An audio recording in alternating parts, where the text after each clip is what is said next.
त्रिमूर्ती चौकात 4 ते 5 जणांनी चॉपर कोयत्याने केला हल्ला। नागरिक व महिला यांनी संताप व्यक्त केला। जेव्हा सिक्युरिटी पाहिजे तेव्हा प्रशासन देत नाही।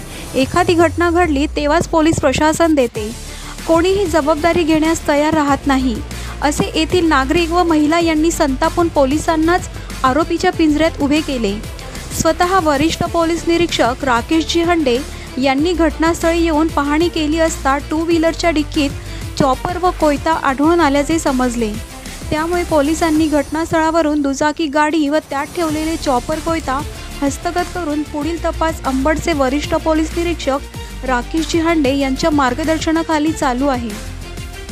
माझं असं फक्त इतकं म्हणणं आहे की जर जेव्हा आम्ही प्रशासनाला नियम थोडासा सिक्युरिटी मागितली तेव्हा प्रशासन का झोपले होते का?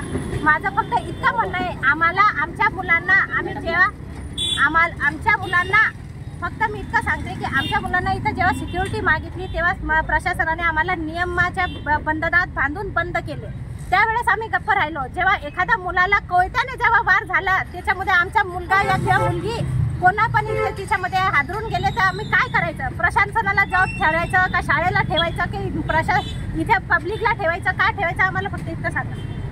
माझं फक्त आमचं सगळ्यांचं इतकंच म्हणणं आहे की आमचे बाळ आमच्या सोबत सिक्युरिटीसाठी आहे ना। बरं, ज्याच्यावरती वार झाले ते किती जण होते? मारणार किती जण होते?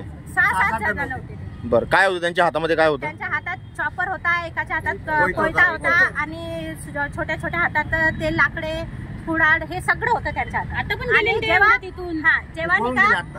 जेव्हा शाळेत सुटायची वेळ होती त्यावेळेसच हे सगळं घडले। सर्व आहे ना अर्जुन मुलं आहे, असे मोठे नाशिक मध्ये असाही पोलिसांचा धाक राहिलाच नाहीये। आणि प्रशासन काय करतो? फक्त 2 दिवस आम्हाला सिक्युरिटी देणार, फक्त 2 दिवस।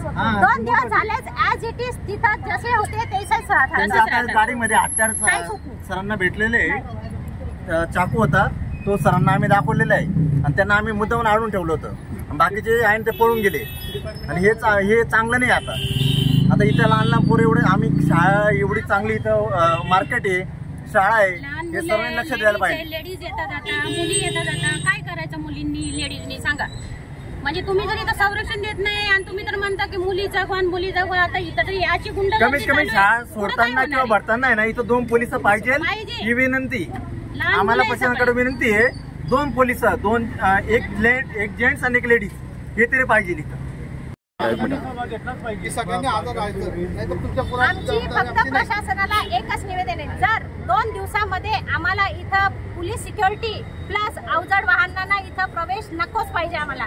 जर हे सगळं आम्हाला नाही भेटलं तर आमच्या पूर्ण शाळेचे पॅरेंट्स आपल्या इथं धोरण करू आणि सगळ्यांना निका मोर्चाच्या खाली रस्ता बंद करू। कारण की आमचा निका आजचे प्रश्न नाही आहेत, किती 6-7 वर्षापासून आम्ही हे धोरण चालवत आलोय। ज्यांना पकडलं त्यांची धिंड काढलीच पाहिजे, कारण पूर्ण एरियात काढली पाहिजे। पेपरमध्ये छापा, धिंड काढलेली पेपरमध्ये पण येऊ द्या मला। परत ते तोडणे दाखवणार.